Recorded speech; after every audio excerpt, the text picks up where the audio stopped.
Sebelum gue mulai cerita tentang ada apa di villa malam itu, gue mau kalian tahu dulu posisi villanya dan posisi gue sebagai seorang perempuan yang datang sendirian ke villa yang sebelumnya belum pernah didatengin. Villa yang terletak di daerah yang kalian gak kenal sama sekali. Hahaha. Ini emang ulah gue sendiri dan gue sedikit pun gak menyesal tentang ini. Nah, sampai di sini gue udah mulai ragu. Ini ternyata parkiran pertama. Yang gue pikir awalnya gue salah masuk. Ngelihat jalanan yang semakin turun dan semakin menyempit. Dalam hati gue berpikir, wah jangan-jangan gue salah nih. Jalan yang pas-pasan banget buat satu mobil. Bahkan gue yang pakai mobil kecil aja sempet ragu. Khawatir ke depan jalan makin menyempit. Sambil deg-degan gue berdoa nih, semoga gak papasan sama mobil yang mau keluar atau semoga di depan ada putaran balik kalaupun gue harus salah jalan. Dan bersyukur finally gue sampai di parkiran yang sebenarnya. Mungkin ini parkiran yang kedua. Udah ketemu orang gue masih berpikir kalau ini anak muda yang lagi nongkrong. Ternyata ini staffnya. Seragamnya kaos doang sih. Oke, gue mau tepatin janji gue mau cerita tentang tadi malam. Gue ngerasa vibes-nya luar biasa di sini. Dari pertama kali gue masuk. Sebelum gue keluar mobil, gue udah ngerasa bahwa ada sesuatu yang sedang mengawasi gue. Halu, iya, mudah-mudahan gue cuma halu. Kalaupun gue memang halu, kalian perlu membayangkan sebab kehaluan gue. Baiklah, lanjut, kita masih jalan menuju lobi. 2 orang bantuin gue bawa barang, padahal gue biasa bawa barang itu sendirian loh. Di sini ada curug dengan pohon bambu yang sangat rimbun. Bayangkan, ini masih siang, masih sore, masih terang, ada matahari. Dan jalan menuju lobi masih jauh. Bukan gak percaya atau suuzon sama staffnya ini, tapi gue sebagai perempuan harus tetap waspada dimanapun gue berada. Gue menjaga jarak jalan gue. Iya, sepi banget men. Terus gue jalan, check in dan lain sebagainya. Terus gue diantar sama staffnya buat ke kamar, dijelasin beberapa hal tentang kamar ini. Gue lihat-lihat kamar ini, ya it's okay. Gue ngerasa kayak oke, fine gitu. Gue masih berani kok sendiri gitu. Sebenarnya villa ini asik banget menurut gue. Dan kalau dilihat di siang hari itu ya aman-aman aja, nggak apa-apa gitu. Lingkungannya bersih, kamarnya bersih, semuanya bersih. Terus staffnya ramah, terus sekarang jam 1 dan gue belum diteleponin tuh buat check out segala macem, kayak ya udah aman aja gitu. Beruntung mungkin karena hari ini juga lagi sepi. Dan fasilitas di kamar ini menurut gue ya sesuai lah kalau dia udah dapet rating bintang 5. Ada private poolnya, terus luas gitu ya. Dan akan sangat menyenangkan ketika lo datang ke sini bersama orang-orang terdekat lo gitu. Misalnya keluarga, sahabat atau pasangan. Iya, ini emang enak banget. Dan tempat ini menurut gue cocok banget buat self healing karena bener-bener tenang gitu loh, jauh dari kerumunan yang lo denger juga cuma suara aliran air, terus juga suara burung pagi-pagi kayak gitu. Sebenarnya ini enak banget, cuma sayangnya gue yang datang ke sini sendirian dan kondisi sudah sore, jadi bener-bener kayak gue datang ke sini tuh udah langsung kerasa banget aura-auranya. Dan begitu nyampe kamar juga nggak lama, terus kan malam, akhirnya semua planning yang udah gue siapin gagal total karena gue jujur nggak berani keluar, apalagi lumayan jauh dari posisi kamar gue ke lobi aja itu lumayan jauh, dan dari lobi ke parkiran itu lebih jauh lagi. Ngelewatin jalan yang memang benar-benar sepi, terus pinggir-pinggirnya itu ngelewatin hutan-hutan, terus ada jembatan yang ya kayaknya nggak lucu kalau gue lewat situ sendirian gitu loh. Ngelihat kondisi jalan yang kayak gini, gue jadi keinget sama trauma gue di masa lalu. Iya, gue punya trauma yang cukup hebat tentang jalan malam di kondisi jalanan seperti ini. Bukannya gue nggak berani gimana-gimana, tapi yang gue khawatirkan adalah hal-hal lain kayak semacam binatang buas atau orang jahat, karena gue nggak tahu ini bukan wilayah gue, ini bukan daerah gue, dan gue baru pertama kali kesini. Jadi banyak hal yang perlu gue waspadai dan akhirnya gue memilih untuk stay di dalam kamar aja. Iya, semakin malam gue semakin gak bisa keluar, gak berani keluar karena ada beberapa hal yang gue lihat dan gue cukup terganggu dengan itu.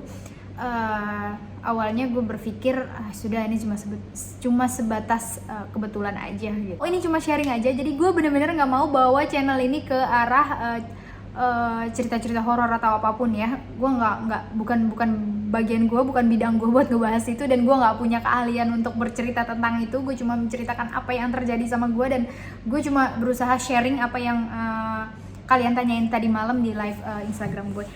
Ya, gue gak pernah ngerasa setakut ini sebelumnya. Gue jujur aja staycation sendirian di hotel manapun, di villa atau apapun, gue pernah. Sebelum-sebelumnya gue pernah. Bahkan gue pernah staycation di villa yang 2 lantai dan gue emang beneran sendirian.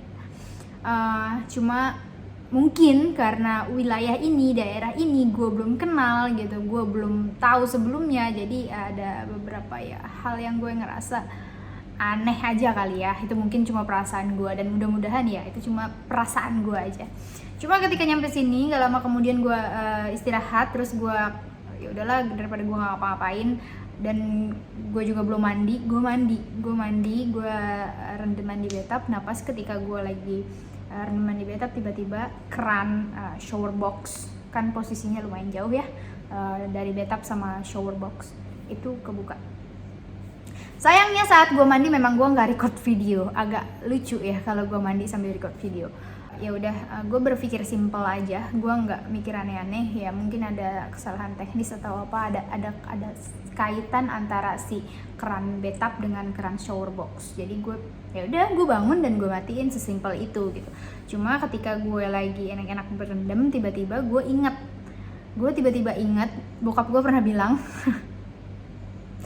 kalau keran air tiba-tiba nyala atau suara air itu biasanya ada.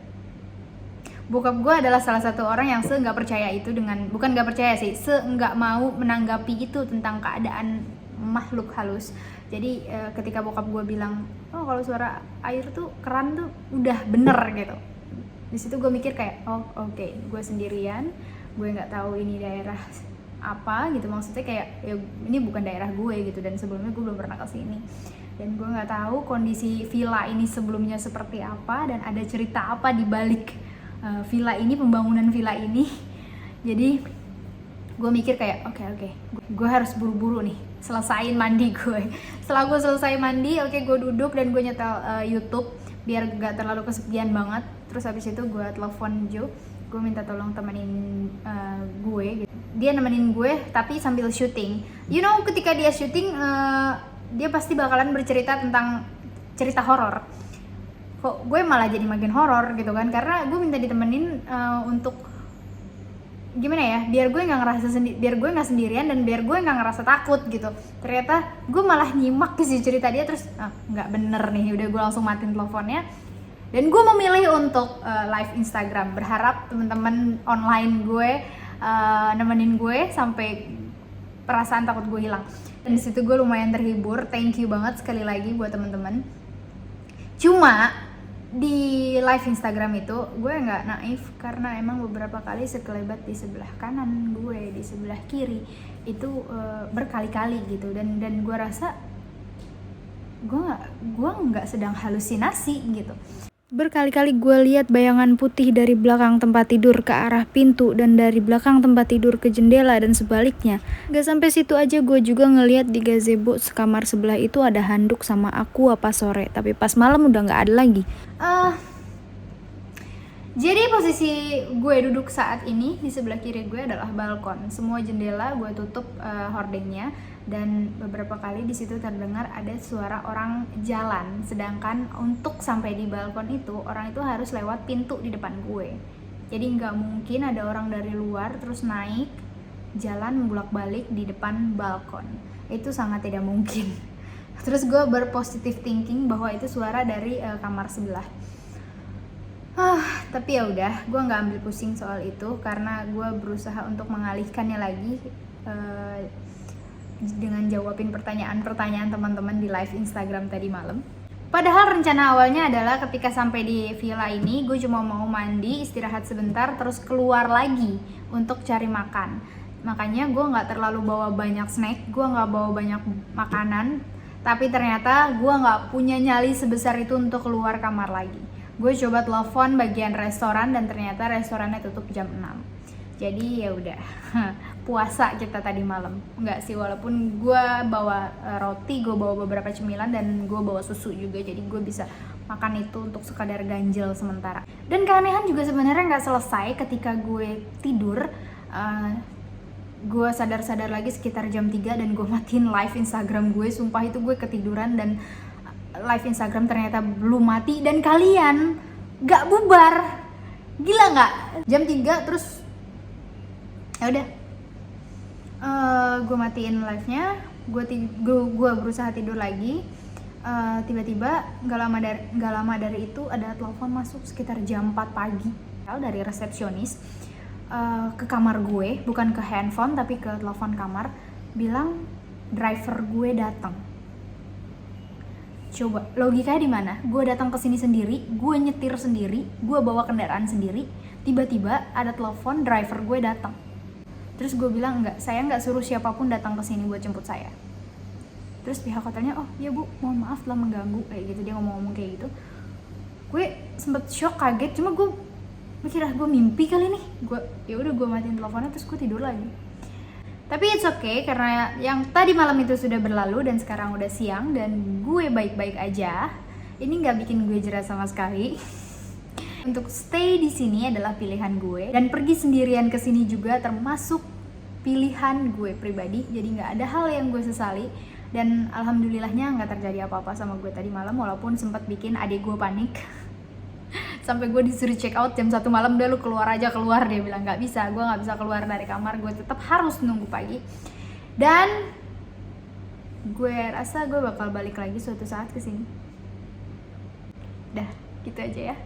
Gue masih belum tahu kapan gue mau pulang, gue masih belum tahu kapan gue mau pesan tiket pesawat pulang. Tapi yang jelas gue bikin vlog solo traveling gue selama di Bali ini, beberapa hari di Bali ini.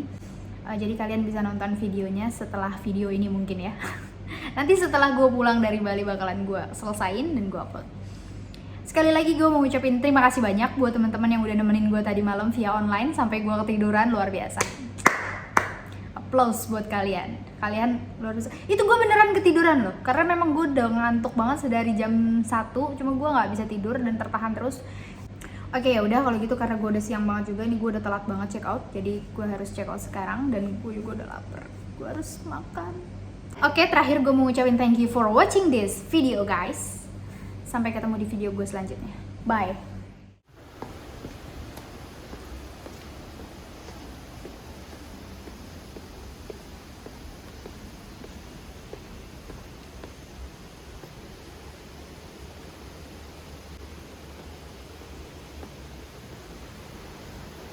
Pas sore baru nyampe itu gue ada lihat bapak-bapak pakai baju ungu di deket tangga-tangga yang panjang itu. Cuma gue nggak berpikir aneh-aneh. Gue cuma mikir mungkin dia ngeliat ke arah kamar gue karena satu-satunya kamar yang lampunya nyala atau gimana, mungkin yang hordengnya kebuka atau gimana gitu. Tapi begitu malam gue jadi keinget dan mulai berpikir macam-macam.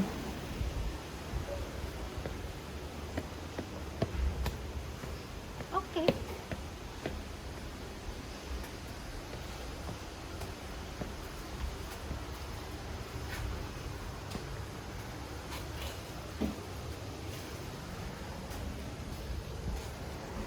Ini villa yang gue pikir semalam itu ada penghuninya, ada orangnya. Pas gue confirm, gue tanya sama staffnya, ternyata kosong. Dan you know guys, setelah gue tanya sama staffnya, ternyata gue one and only tamu tadi malam. Gila gak tuh?